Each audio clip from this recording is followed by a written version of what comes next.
Halo semuanya, kami dari kelompok 4 dari kelas 11 MIPA 4. Perkenalkan, di sini ada saya Rahma Arifiani dan teman saya yaitu Raja Dharma dan Anindya Rizky. Latar belakang terjadinya peristiwa Merah Putih Manado. Peristiwa Merah Putih Manado terjadi di kota Manado, Sulawesi Utara pada tanggal 14 Februari 1946. Peristiwa tersebut terjadi dikarenakan pasukan sekutu datang bersama Nica ke Manado dan bertindak sewenang-wenang di sana. Kronologi terjadinya Merah Putih Manado. Rakyat Sulawesi Utara baru mendengar berita proklamasi kemerdekaan Indonesia pada tanggal 21 Agustus 1945.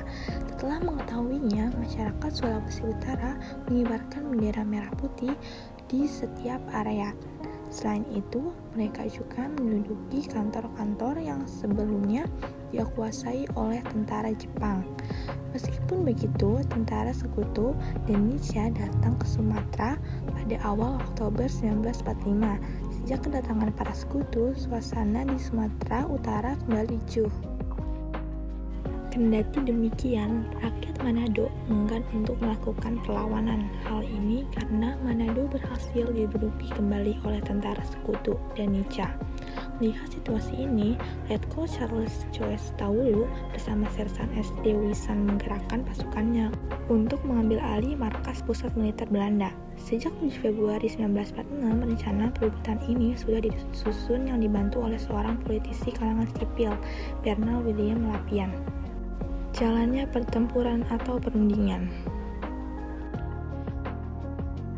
Saat itu, masyarakat Manado dengan tegas menolak Belanda. Perlawanan rakyat Manado pun dimulai. Suasana di Manado dan sejumlah daerah seperti Tomoho dan Minahasa pun memanas. Puncaknya terjadi pada 14 Februari 1946. Presiden Manado Bernard William Lapian, Letnan Kolonel Charles Choes Taulu dan Sersan SD Wisan menggerakkan pasukannya untuk mengambil alih markas militer yang dikuasai Belanda. Rakyat dari kalangan pribumi pun ikut dalam penyerbuan itu.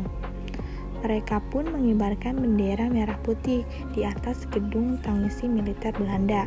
Rakyat juga tak segan-segan merobek bendera triwarna Belanda menjadi bendera merah putih. Perebutan tangisi militer Teling dan penurunan bendera triwarna yang diganti bendera merah putih berhasil memukul mundur Belanda dan pasukannya.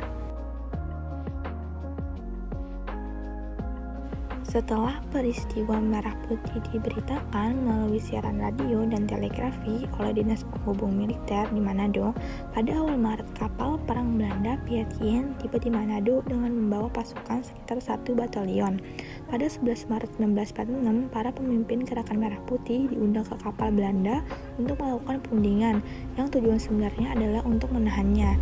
Siasat licik ini dilakukan tentara Belanda agar bisa melemahkan pejuang rakyat dan kembali mengambil alih wilayah Sulawesi Utara.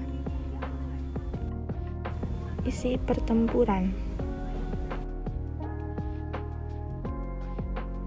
Peristiwa tersebut merupakan bentuk perlawanan rakyat Sulawesi Utara untuk mempertahankan kemerdekaannya serta menolak atas provokasi tentara Belanda yang menyatakan bahwa proklamasi kemerdekaan pada 17 Agustus 1945 hanya untuk Pulau Sumatera dan Pulau Jawa semata.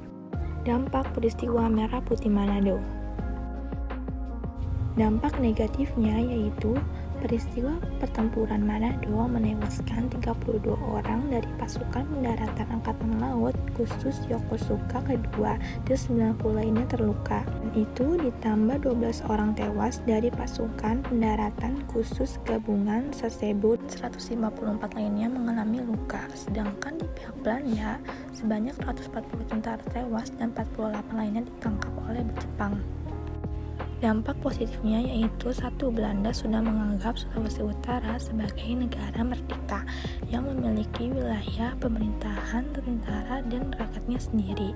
2. Indonesia dapat meyakinkan dunia bahwa perjuangan kemerdekaan dilakukan oleh seluruh rakyat Indonesia.